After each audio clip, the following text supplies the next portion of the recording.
Hey everybody, welcome to Obscurities and Miniatures. Today we've got a nice big box of Archon's Dungeons and Lasers. This specifically is the sci-fi core set, which was part of the original Kickstarter deal, but is going to be actually hitting retail in a little bit different form. So I thought, you know what, I better get cracking on this stuff and actually maybe get around to painting it to show it off, so that way when the retail stuff does hit, you guys have a good idea of what to expect. So for the most part, everything in this box is going to be quite similar to the retail experience, minus a few bits here and there, and a couple more inclusions actually. So if you aren't familiar with the Dungeons and Lasers system, you have a whole lot of long floor tiles and small tiles, which coincidentally are kind of cordoned off to make a nice little grid-like pattern for movement in whatever games you play on the table. But then there's also the 3D elements of all the various walls. You'll see there's these little circles in them, and in the second half of this video we're going to show you what you can actually do with those. So you can see it's even got a mention of the built-in grid right here. So the numbers that are going to be in this box aren't going to work out the same for the retail. There is a little bit less, like I was saying.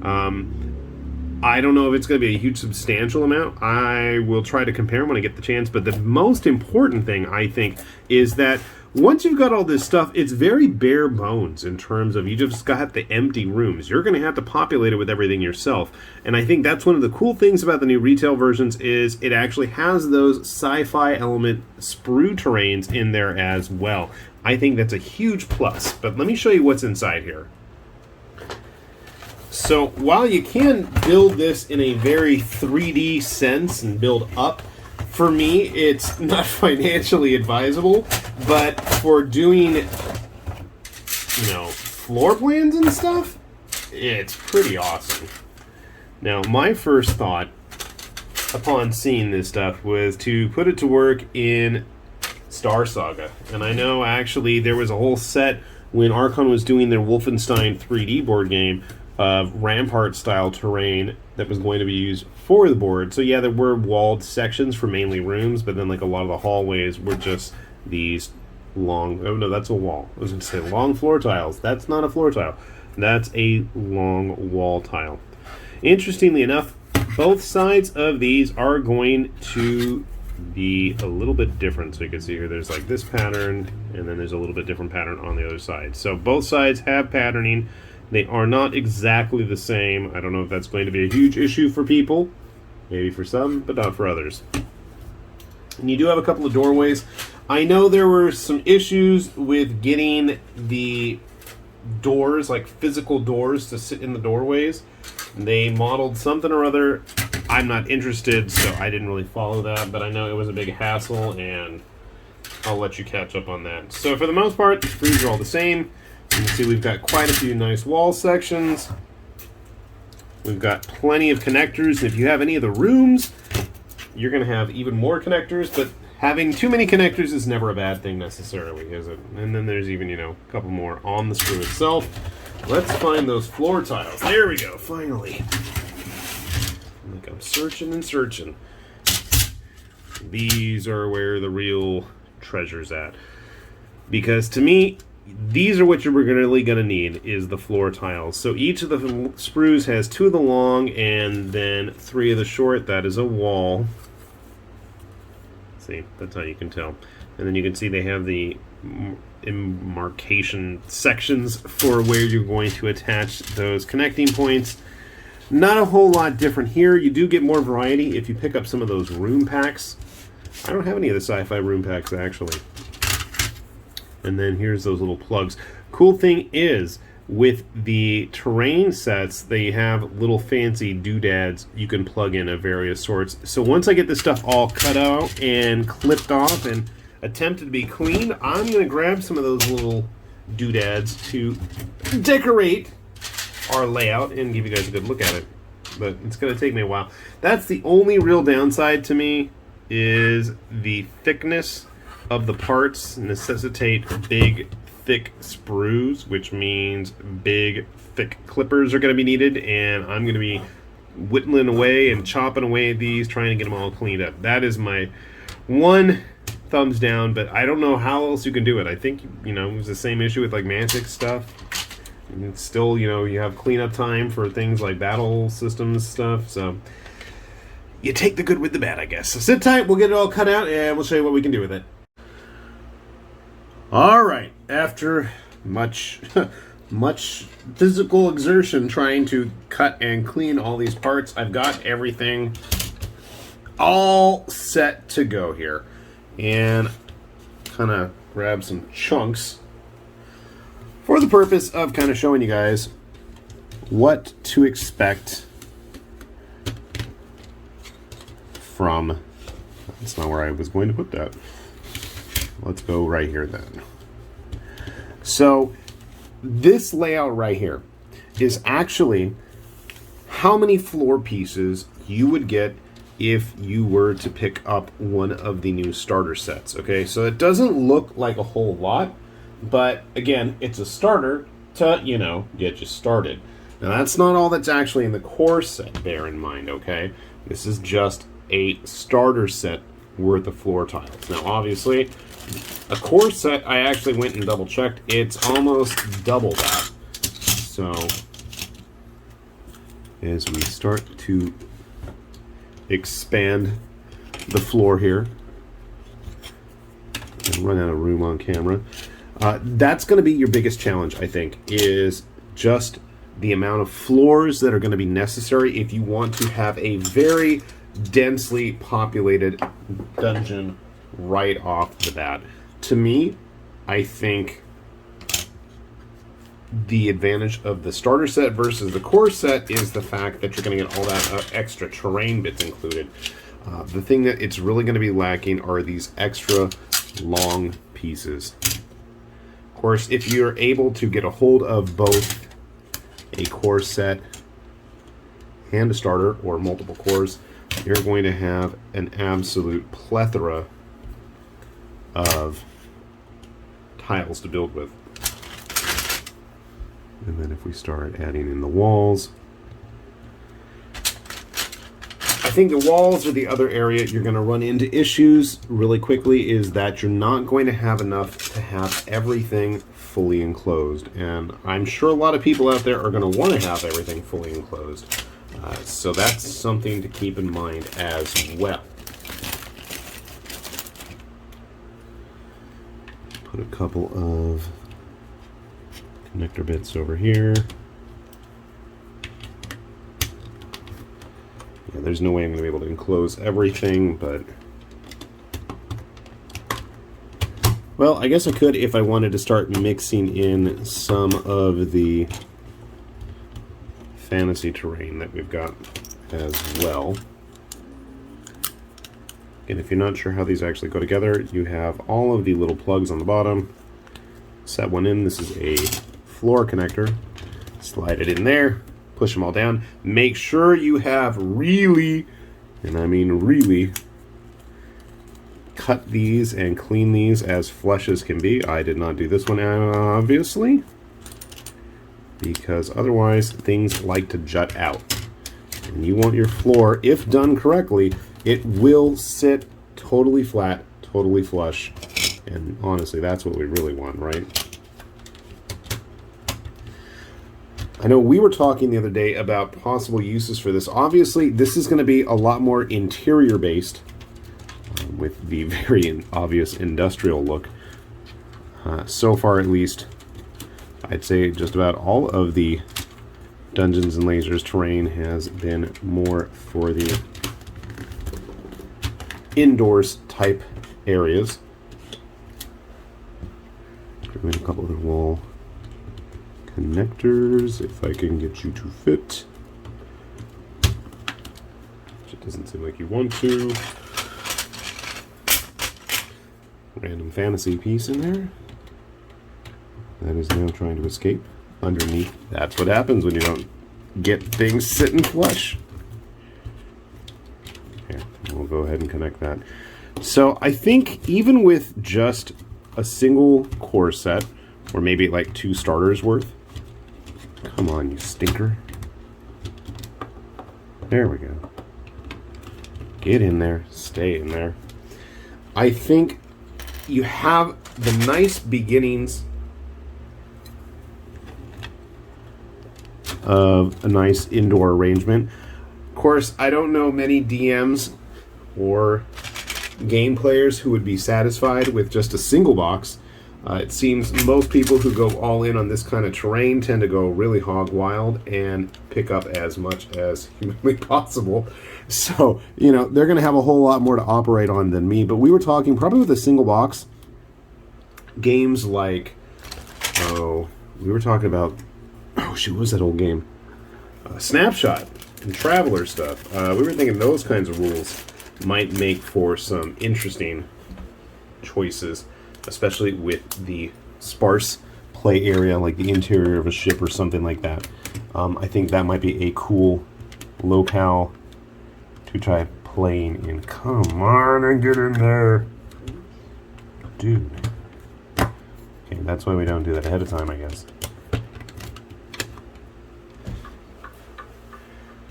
As we continue to plug away here.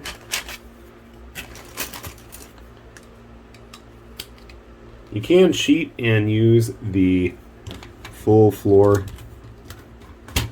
connectors to put those walls in as well, which I might just do right now.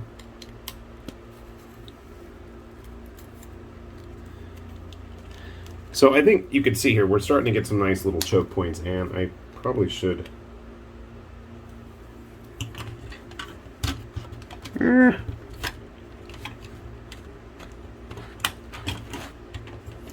This is what happens when you try to speed build this stuff on camera.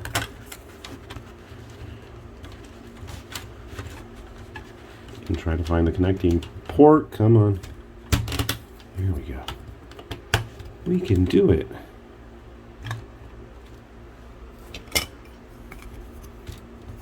Now, due to my funky setup here,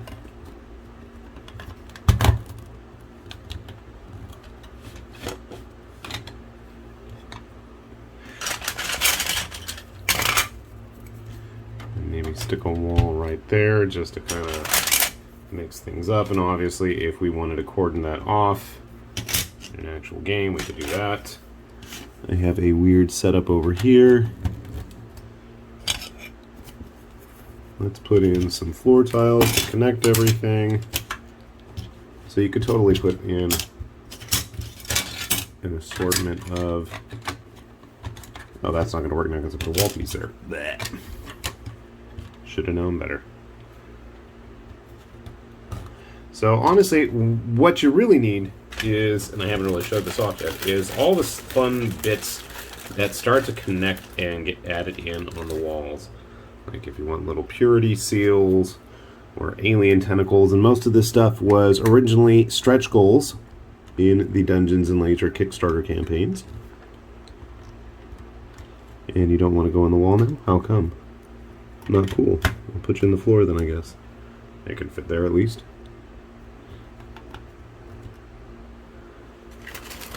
Some decorative bits. And again, I think that's one of the big distinctions between the core set and the starter set, is all of the fancy gear that you can have hiding in your hallways. We're going to put a water fountain in here because nothing says sci-fi like a water fountain, right? But it's painted. Stick a computer terminal over there. Well, now I want to put a dividing wall. Everybody wants to be able to browse the internet all incognito mode. We don't want anybody seeing what we're doing over there. Nothing bad, I assure you. Right? Maybe stick some statues in there. We haven't even put any models on the table yet just to see what we are dealing with. One of the things to bear in mind, both the sci-fi sets and the fantasy ones, I know I don't have everything all connected nice and neat right now, but that's just on me. If you actually spent the time to set it up, and I think I'll take some nice photos and put them up on Instagram to show you what it can actually look like if you put some effort into making things look decent. Mine at the moment is not. Put an extra wall there. Put some mushrooms. Maybe a ruined bar setting over here. So what I was going to say was that all of the tiles, both the long and short floor tiles, are kind of gridded off. You can see that each square is about 1 inch, so that way for whatever your games of choice, you have a nice little easy eyeballing way of making sure that everything plays out accordingly. So if you've got models on appropriately sized bases, I think there's a lot to work with here. Larger models are going to have an issue if you are attempting to put them on there. So something to keep in mind. If you have, space bugs, giant spiders. Actually, all this stuff from War Games Atlantic would be great. I am personally waiting for my 5 parsecs from home to show up in the States. I don't know if it has any rules necessarily for indoor versus outdoor, if that's an issue. I'm hoping that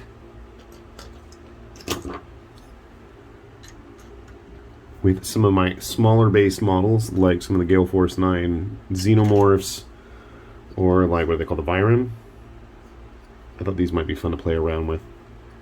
From Gates of Antares, some of the Iron Hive machines from Maker's Cult, or some of the Alien Hive stuff from One Page Rules.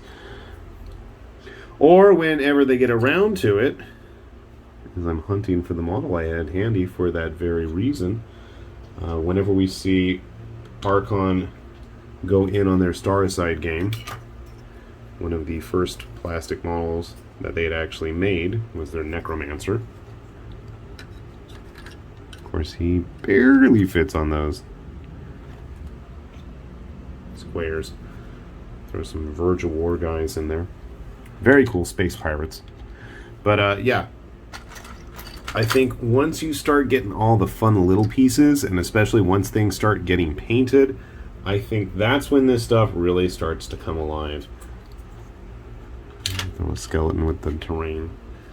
So hopefully in the near future, I'm actually going to try to go ahead and get one of the starter sets, and that way I'm going to hopefully get some more of this stuff painted up so that we can show you a good and proper table and how that should look, and then we can try to get some of the scenery bits painted up as well. I'll be honest with you guys, I have been racking my head trying to figure out how exactly to paint this stuff. I know Archon's got a real nice completed painted set on all of the promo art, but I don't know how to do it. I've been really scratching my head on that one. If you guys have any suggestions, I would absolutely love to hear them. Throw a sewer grate airlock vent on the floor there. You can see it. Maybe I should stick it there. Better on screen where it needs to be painted, obviously. For Xenomorphs to crawl out of. I think there's a lot of fun possibilities. So I think if you're playing more of an RPG type game, maybe something like Only War or one of the 40k RPGs, if you're playing, Starfinder, absolutely, I think this is going to be a cool set to get things started with. The fact that you have all the indoor pieces, I guess you can build it up.